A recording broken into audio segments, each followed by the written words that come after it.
What's going on, Limeheads? Thanks for checking out another video here on Long Island Music and Entertainment. Standing right next to me, good friend of ours. This is Dan Marquardt, executive producer, Sawgrass Productions. Sawgrass Productions. For those of you who don't know who Dan Marquardt is, he's not only a good friend of us, but an amazing independent film producer who did This Is My Long Island Volume 1, and I believe This Is My Long Island Volume 2 is in the works. He's on his way, yeah. Now, when Volume 1 was amazing and incredible, it showed the great history of the amazing island that we live on. What do you have in store for Volume 2? Volume 1, we were challenged with doing the way we wanted to do. We couldn't really get those particular aerials that we wanted to kind of really show Long Island from a different point of view, especially for those of us that live here. I mean, some of the aerials we've been catching lately for the second film, we acquired a drone, and I mean, some of the aerials that we're catching, you can't even do this with a helicopter, much less a plane, you know, and it's breathtaking. So I know in the second film, we're still sticking with some of our history, our heritage, of course, why we call Long Island home, the social structure, but it's showing more from an aerial point of view. So the hope for the second one is to, as far as cinematography, be a little more visually captivating. Okay. So it's pretty cool. Now, you know, we're friends on Facebook, obviously, and I saw some of the footage already. I think you went over, went to the Ducks game, went to Jones Beach, where else? Flown it. You name it, we've been there. By the way, Todd and I are not only friends on Facebook, but we're also friends in real life. No. And we have a love for Superman. I do. Yeah. Superman rocks, just in case you haven't seen it. We filmed all over. We've gotten areas of Brooklyn because we mentioned in the first one how Brooklyn and Queens are part of Long Island. As much as they want to argue 5 boroughs, when you drown us and you're choking on the same water I'm choking on, you tell me 5 boroughs then. But we did get some areas of Brooklyn and Queens, but mainly out on the Forks. In this particular one, we're going to focus on the lighthouses. So a lot of the areas have been the lighthouses, but I mean, some of the farms out, you know, once you hit the Forks out in Suffolk County, I mean, it's breathtaking. Nassau County is a little hard to put a drone up in the air without getting in trouble with the police or somebody saying, you can't fly a drone. Just like here, you know. Just like this morning. You're about to fly it and you got you're right there. Yeah. This morning I'm about to put the drone up in the air for the biker ride, and the lady's like, no, you can't do that here. And just for your information, Town of Hempstead, it's a no-go with the drones. Yes. Town of Hempstead. But you know, the funny thing is, some of the challenges we've been facing for this movie with the drone, because there's a lot of legislation, a lot of regulations set in place, but nothing is legislated. In other words, basically, the Town of Hempstead, Nassau County, Suffolk County is saying, you can't fly a drone, this is a no drone fly zone, whatever, and it's illegal and you can get ticketed.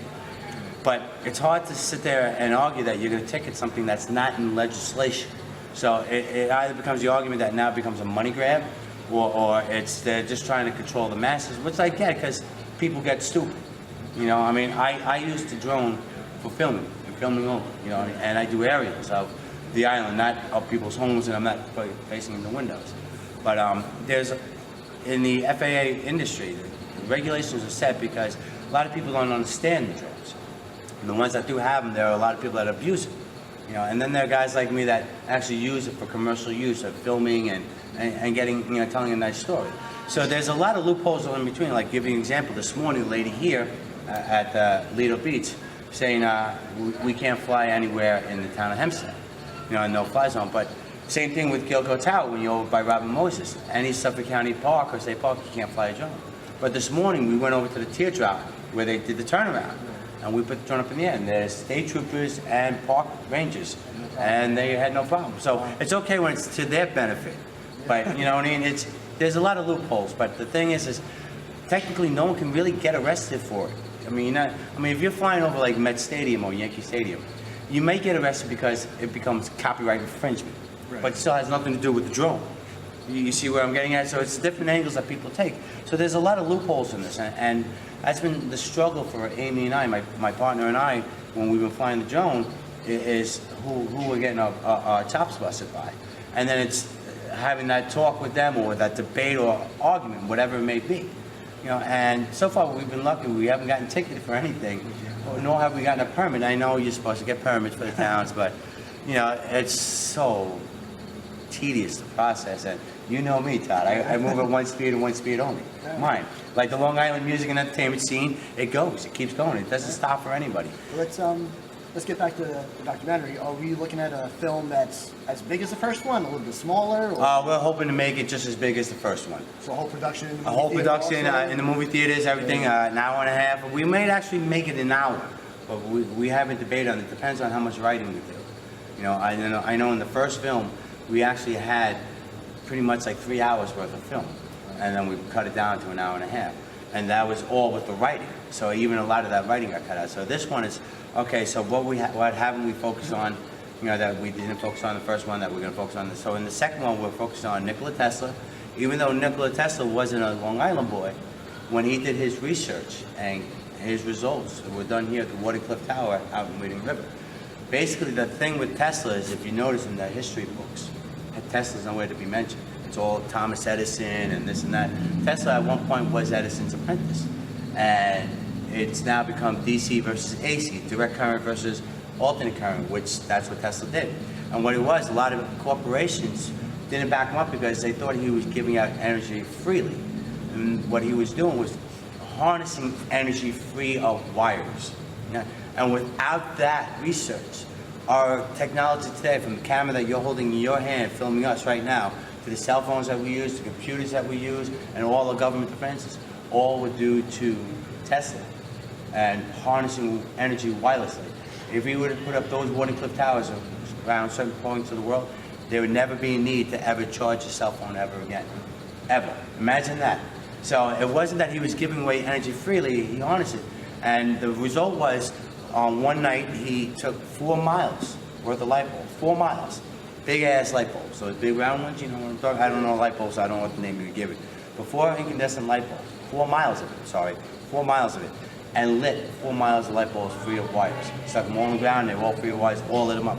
If you watched the news recently, 4 months ago, they said MIT, which holds and classes some of the most brilliant minds of our future, they did a replica, a 7-foot replica of the Watercliff Tower. And they're actually able to light a light bulb 7 feet away. But with those minds, and you're talking literally hundreds of thousands, from those that have graduated to those that are currently in, they still cannot replicate what Tesla did. So although he wasn't a Long Island boy, a lot of the impacts that happen in the world have some form of a Long Island imprint to it. So that's one of the things we're focusing on. Of course, our lighthouses, the purpose of them, the use of them, and why they were designed, and every one of them's got a story.